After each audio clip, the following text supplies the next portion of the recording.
ஒரு கல்யாண வீட்டு பந்தியில் உட்காந்து மனசுக்கு நிறைவாக ஒரு பாய் செஞ்ச மட்டன் பிரியாணியை சாப்பிட்றத விட ஒரு சுக அனுபவம் என்ன இருக்க போகுது உலகத்தில்.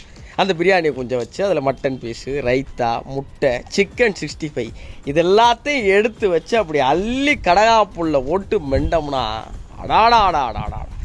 அதுலேயே ஒரு அல்வா ஒன்று வச்சாங்க, முந்திரியும் பாதாமும் மிதக்குது. உண்மையை சொல்லணும்னா நம்ம கல்யாணத்துக்கு போல ஒருத்தரை கண்காணிக்க போனோம். யாரடா அப்படின்னு கேட்டிங்கனாக்க, நான் ஹோஸ்ட் பண்ண அவார்ட் ஷோவில் ஒரு ஈவெண்ட் மேனேஜருக்கு அவார்டு கொடுத்தாங்க. அப்படி என்ன பண்ணியிருப்பார் இவர்னு போய் பார்த்தாக்க, மாப்பிள்ளை பொண்ணுக்கு மேக்கப் போட்டு அழகாக ஆடிக்காரில் கூட்டு வந்து செண்டா மேலே அடித்து வெல்கம் டான்ஸோட பைரோ போட்டு சூப்பராக டெக்கரேட் பண்ண ஸ்டேஜில் ஏற்றி வெட்டிங் கேக்கை வெட்டி டிஜே செல்ஃபி பூத்து 360 கேமரான்னு மண்டபத்துக்குள்ளே மிரட்டினாங்கன்னா, உள்ளே வரும்போதே பாப்கார்னு, பஞ்சு மிட்டாய், சாக்கோ கேக்கு நம்மளை பதட்டப்பட வைக்கிறாங்க. மாப்பிள்ளை பொண்ணை பார்க்குறதா மற்றதை பார்க்குறா, நமக்கே கன்ஃபியூஷன் ஆகுது. சாப்பிட்டு முடிச்சு வெளியே வந்தால் ஃப்ரூட் சாலட்டு, ஐஸ்கிரீமு, மோஜிட்டோ, பீடான்னு நம்மளையே டயர்டாக்கி விட்டாங்க. வந்தவங்க எல்லாருக்கும் மட்டன் பிரியாணி போட்டு முழு ஈவெண்ட்டையும் ஃபோட்டோகிராஃபி, வீடியோகிராஃபி எடுத்து மேலே சொன்ன எல்லாத்தையும் சேர்த்து 3.5 லட்ச ரூபா தான் ப்ரோ ஈவெண்ட் அமௌண்ட்டுனாங்க. எனக்கு மூச்சு நின்று போச்சு. ப்ரோ 2 லட்ச ரூபாய்க்கு இன்னொன்று இருக்குது பார்க்குறீங்களான்னாங்க.